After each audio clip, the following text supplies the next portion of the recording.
Hello, everyone. We're back with another 2W Conversations episode, today focusing on a specific generation in the workforce. So, what sparked this conversation was actually a thought leadership article about how this younger generation, and we're talking Gen Z, Millennial era, has a certain negative connotation when it comes to the workforce. But what's actually being seen, for us at least, is that's far from the truth, especially here at 2W.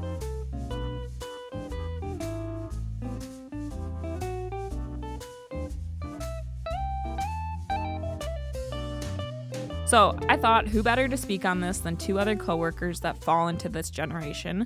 First one being Colleen, who is not a stranger to the podcast. Do you want to remind people about what your role is here and just set up the foundation? Yeah, for sure. So my name is Colleen Yeager. I am a talent recruiter and HR generalist here at 2W. And really focus on our recruitment practice, onboarding, and just general HR things that come about as well. Awesome. And then we also have Alex, who is a newbie on the podcast. So you want to do your spiel? Hi, everyone. I'm Alex Canfield. I am an infrastructure consultant here at 2W. Main day-to-day tasks are supporting our clients with their issues and needs that come across on a daily basis. It's a very wide range of things that we help support. Yeah, we just make sure that everyone's good to go and working as expected. Perfect. Thank you. Well, first off, it's great to have you both. This concept is relatable to everyone, right? I mean, we're focused on this generation for this conversation, but every generation gets, quote unquote, warned about the generation behind them. You know, they're either too distracted, too entitled, too online, whatever it may be. However, I think the bottom line is just a lack of understanding because things are different from generation to generation. Things change.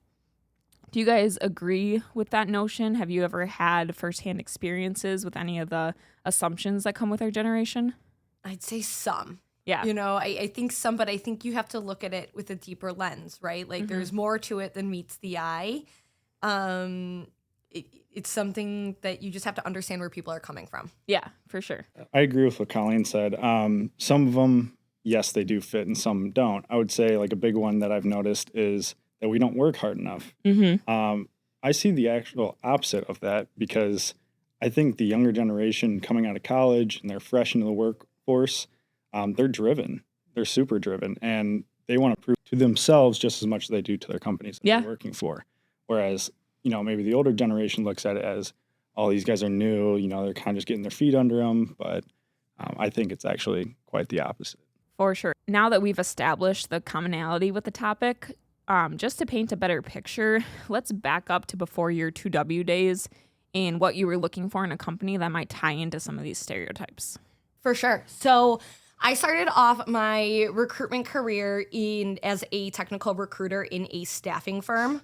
I didn't really know what my career path was going to look like. So there were kind of two options in that role, really to stay in recruitment or go in sales. But I always wanted to broaden my HR horizons and branch out from just recruitment. Even though, if you know me, you know that's something I'm super passionate about. So that's really what kind of brought me into looking for more of an in-house, HR generalist type of role. And what about you, Alex? Yeah, well, my story starts here at 2W. This is my first role out of college. When I was looking for a job, as soon as I graduated, the job market was pretty tough. I knew I wanted to be in the tech industry. I just didn't know where I would end up. I had a computer science degree, kind of liked coding, kind of didn't like it.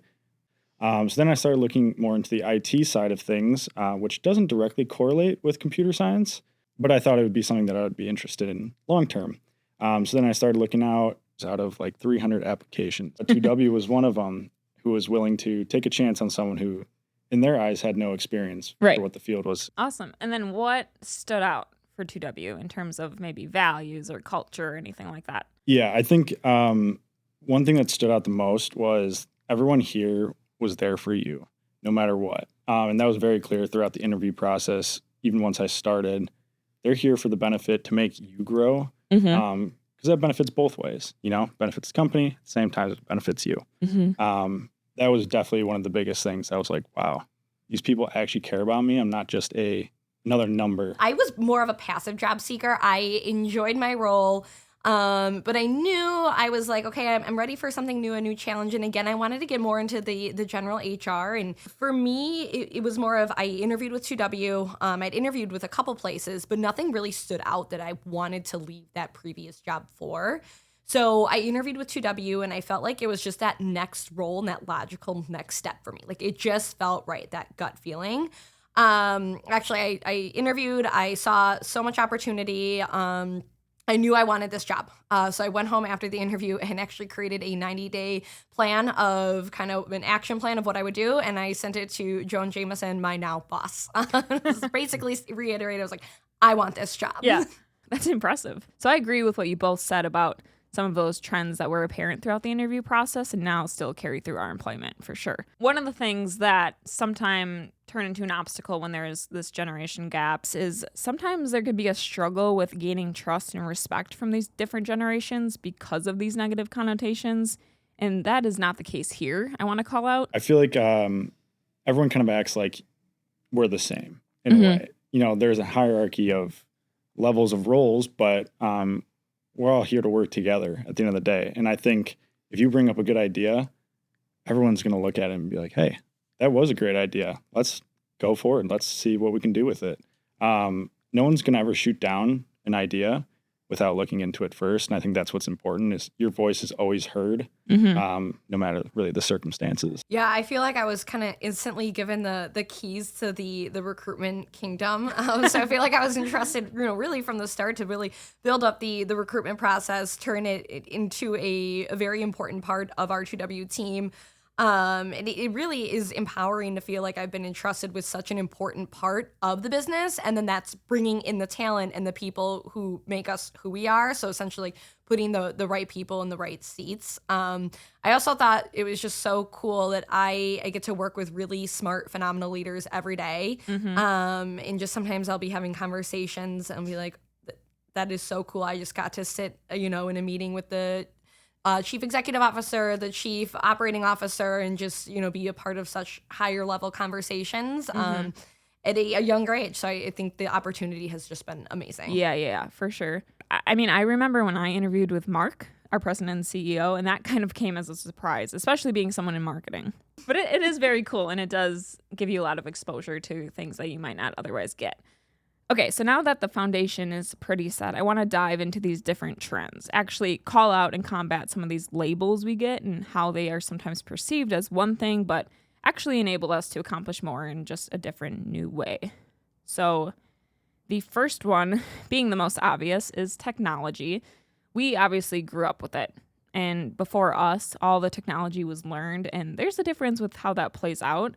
And this sometimes gets labeled as lazy because there's less physical doing, if that makes sense. I'm not sure if that's why, but that's my hunch. Yeah, I would say absolutely. I think it kind of comes down to just the instant gratification of getting a response from somebody immediately. And then B, just the amount of information that both generations are exposed to on a daily basis and what they're used to. And I really think the younger generations have gotten skilled at focusing on what they want to zone in on. And, that kind of gets that the lazy or they're not focused type of stereotype. But I think they just we have information overload. And you kind of have to pick like what mediums you're going to focus in on. But yeah, I do see that a lot in terms of just the speed of replies, the medium of replies, whether it's email, call, text, Teams, instant messaging. And that kind of ties to being able to balance all these different tools. Absolutely. Like you chat via Teams, but you'll also text through your phone at the same time. Yeah. You don't even think about it. I mean, sometimes I'll be Teamsing, a message, emailing another one with my other hand, and then the phone's ringing. So it's just, that's a lot of information coming at you at once through a lot of mediums. 100%. For me, I come from a little more of a technical background, so I would say I have more knowledge from the technical side than majority of the people do.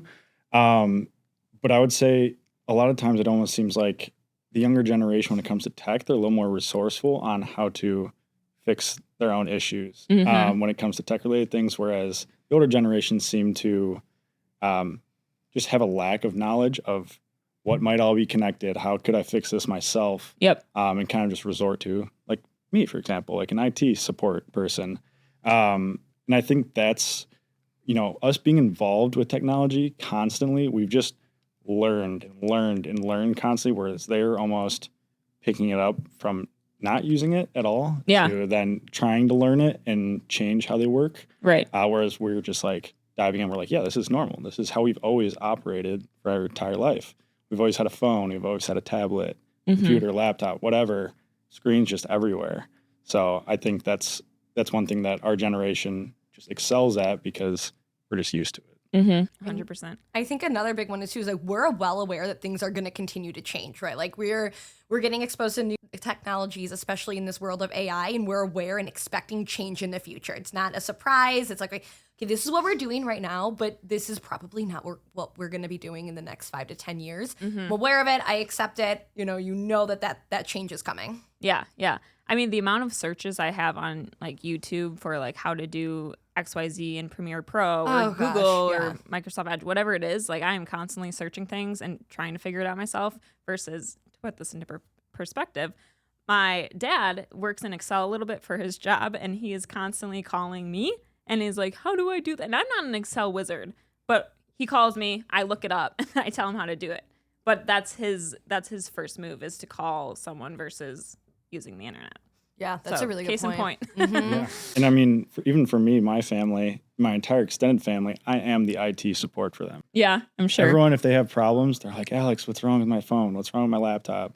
I can't do this, can't do that. And they always come to me. Yeah. I think it's kind of funny. And we're so empowered by these newer technologies that we actually set those expectations as a generation for companies to adopt these tools. And we've talked about this in many podcasts previous to this, but we kind of force the hands for a lot of them, for a lot of these different companies, because that's how we work most efficiently. Exactly. Next up is around work-life balance, which we indirectly touched on a bit, but we're big on this, and that sometimes gets labeled as a lack of work ethic. Mostly meaning we plan out the day to be offline right at 5 p.m. or not have to dip into weekends. We won't ignore work that has to be done, of course, but it is a priority for us to get the work done in our hours, so we'll work harder to make that happen. Yep. You and I walk out together at 5 o'clock on the dot every day. So, I mean, I can, speak to that for sure. And we're still connected too. I leave at 5, but I have my phone on me. I have Teams and email on my phone. If something were to, if there's an emergency, a fire, whatever it may be, our team knows that we're reachable too. So you're kind of able to separate and leave the office, but still be involved in your work. Right. I think it's important to have a good work-life balance. So I come in early at 7 compared to everyone at 8 just to have coverage. We have people across the U.S., even international. With how my role operates, sometimes it's an urgent issue. Yeah. You're going to work it until it's completed. But if I've got nothing that I need to be working on and I feel I'm in a comfortable spot, 4 o'clock, I'm out of here, and I move on, go hang out at my house, do whatever, and just chill out. For sure. And I think the work ethic is there, absolutely there. It just looks different. Right. So younger professionals are really motivated when the work aligns with their own mission and values. And research actually shows that we're less likely to experience burnout because we focus on these different aspects that give us work-life balance. So in the long term, it is a win all around. For sure. So that's why as a recruiter, I think it's so important to put the right people in the right seats to make sure we do have that alignment. And we are entering more of a skill-based workforce. So younger professionals are more focused on skill growth, purpose, and flexibility instead of those promotions that are based on tenure. 100%.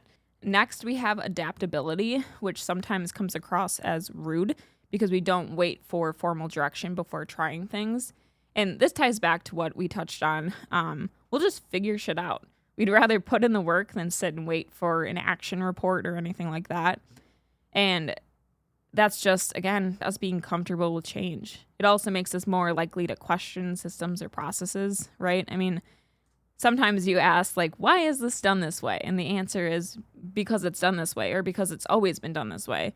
And we've been known to push back and reevaluate some of those things. So I think those uncomfortable conversations or that pushback is kind of what comes off as rude sometimes because the generation before us isn't used to that. I think we're just eager to learn. And I think that's what it is. We prompt a lot of questions because we're unsure. And we want to know. Right. We want to learn more things. So we're just constantly ringing off questions, trying to build our knowledge base up and understand the why behind certain tasks or certain processes, instead of just doing the same, following the document and doing the exact same over and over. It's the real, why are we doing this? Is that what we want to know and learn? Yeah.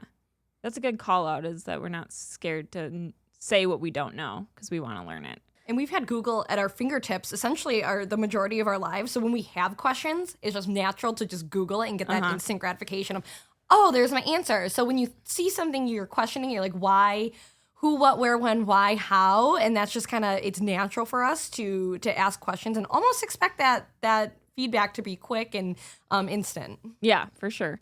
This next one we hit on pretty good, so we don't have to waste too much time on it, but growth.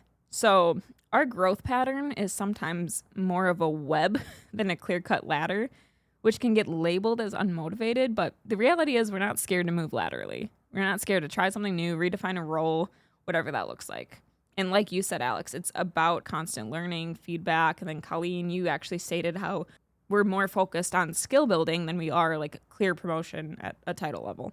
Yeah, absolutely. You know, learning by no means is linear, right? And I think it's something you have to keep an open mind to. And soft skill based as well. I think in my role, you know, I came in really heavy on the recruitment side, did not know a lot about HR. And so that was a big initiative of mine. It was kind of taking my PHR certification, learning a lot on the HR side of things, growing the recruitment practice. And then, now I do have a recruiter, an HR generalist that reports up to me. And it absolutely has not been a linear growth pattern, but it has been very rewarding and exciting.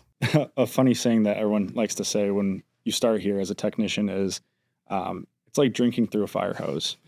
Information comes in at a rapid speed, and you are just thrown out into the wolves to solve it. I say thrown out into the wolves. There's people everywhere. For me, as an example, like I had no knowledge coming in. So everything that was coming into my board was brand new. So I think that's like the most important part that I've seen, especially about working here. But my colleagues, would probably say the same in terms of moving, up the ladder. There's opportunities left, right, and center to do what you want to do and move into roles that you want to move into. As long as you show the effort on your end, everyone's going to kind of push you along that path. We talk a lot about energy here, wanting to keep people in roles that give them daily energy. And that sometimes isn't a linear path, and that's okay. A big stigma that the younger generation tends to hop around from company to company a ton because they're just chasing a higher salary each time they move. It's not necessarily the case. I think it's just maybe they're not happy at their current role. Yeah, it all comes down to priorities. We have different priorities, and we're trying to find the company that aligns with that. When we do, we're happy, we'll stay. But right now, it's probably 50-50 in terms of companies that are actually making those changes to attract our workforce, attract our generation. And until they do, they're going to experience some more turnover. Absolutely. Okay, so now to bring this full circle, I think the main takeaway isn't that one generation's ways are better or worse. It's that the way work is evolving is being shaped by new perspectives. That's it. It's different. And I challenge us to remember this conversation when we start welcoming the generation after us into the workforce and keep adaptability in our minds to create an environment like 2W has for us that accepts the new ways of work. Okay, well, that's a wrap. Thank you both for hopping on today. Thank you. Maybe we'll do a follow-up in like 15 years when that new generation actually comes into the workforce. What is the next generation? Is that Alpha? I think it's Alpha.